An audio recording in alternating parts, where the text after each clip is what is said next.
I don't trust them. I don't trust anyone who's like giving us information right now. So if there's no good guys left in politics, then we're all sunk, right? We're all sunk.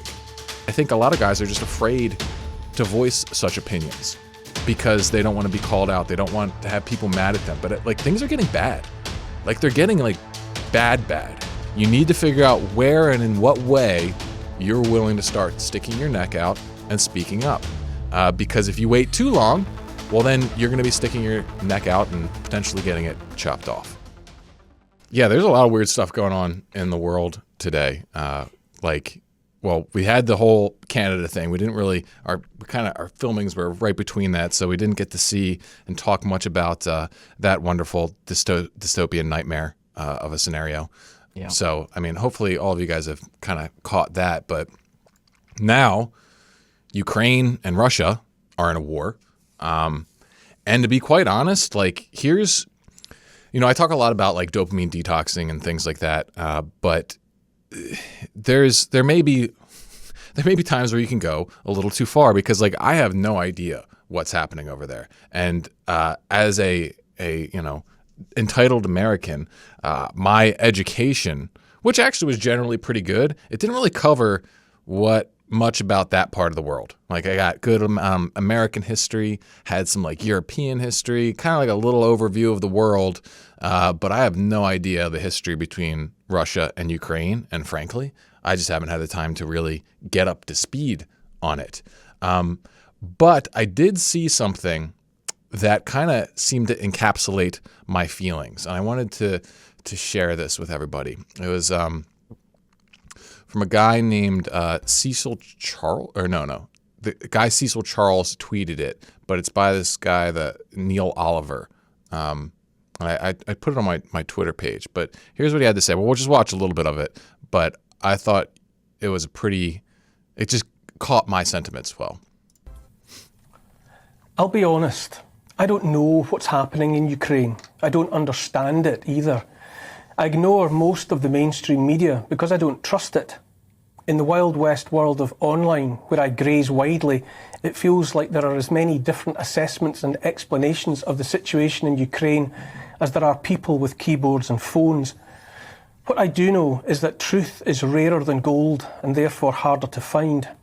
I also know that whatever Vladimir Putin is up to in Ukraine... Here, I want to pause it there for a second because I think that's a point worth mentioning right there. It's like one of my big issues is that like it's so hard to find a reliable perspective on anything, especially if you're not like already pretty well familiar with something. It's like you have to like just straight up trust someone to tell you what's going on. But that's made all so much harder because there are so many different opinions that are put out there so strongly. And you always have to like factor in the reality that there is just straight up manipulation, that there's straight up like just bot farms on all sides that are just like, little Twitter eggs out there who are just like, I can't remember how many it was, like an absurd number of like the most active like Twitter users are just bots that are designed to like advance like one narrative or another. And like you take that and you apply it across like the entire social media internet spectrum. It's just so difficult to get a read on things. Like everyone seems pretty, like a lot of the people I follow, it seems like, it's bad that Russia did this. But then I see people who make cases for it and how it's like United States fault and all this other kinds of things. It's like with something so complex, just like instantly throwing like a Ukrainian flag on my stuff doesn't feel right. At the same time, it's like, all right, if Putin's the aggressor, like chances are he's probably in the wrong. He probably is. There's ways to get around bloodshed, which should have happened. But again, I'm ignorant on this situation in general. And so it's kind of like, why am I ignorant? Because I focus on my life. Like I don't know the ins and outs of, what's been happening in, halfway around the world. And so now all of a sudden I see people who I know aren't much more educated than me. They are gung-ho one way or the other. And it's just, I don't know, I feel lost with it. It's a weird world we live in. What do you think, Pete? Do you understand that situation? Are you following like Ukraine and everything? Do you like know what's going on there? I have zero idea, but that's probably less to do with my lack of trust in the mainstream media and more of just the fact that I haven't been following anything whatsoever.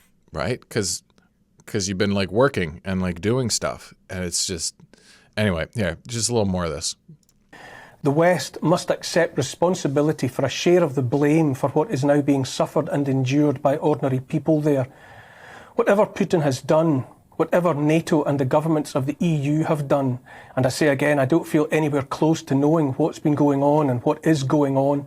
Men, women and children are sheltering underground on European soil in 2022. Soldiers on both sides are dying. I do know that I don't trust Putin, but I don't trust our leaders or our government or Europe's governments or the governments of North America either. I certainly don't trust any of them to tell the truth.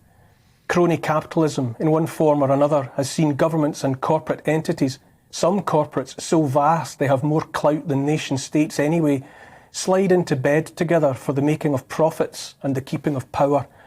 Too many people with fingers in each other's pies. And that's kind of the other piece of it. It's just like, yeah, I don't trust them. I don't trust anyone who's like giving us information right now. Like, just we were talking about the Canadian trucker thing, and it's just there's so much bullshit going on in the world today.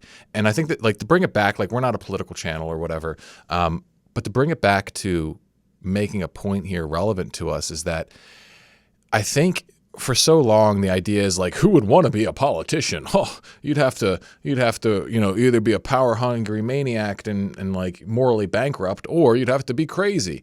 But like the more like the world's going this way, the more certain I'm feeling that like we need to actually start thinking about political office, like the good guys, the guys who care about real values, real virtue, who actually in general are kind of putting their head down and like working and living their lives.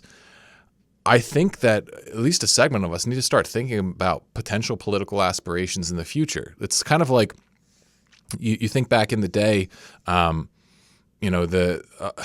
was it? Like Maximus from the movie Gladiator, right? He's like this big, Roman general and, real tough guy or whatever. But like all he wanted to do is go back and, be a farmer with his family. Right. And I think there's a lot of generals that were like that. They went and they fought these wars because they felt like they had to. Right. And I think that's kind of where we're at today, where it's like that's the war now. The side of politics. Like if there's no good guys left in politics, then we're all sunk.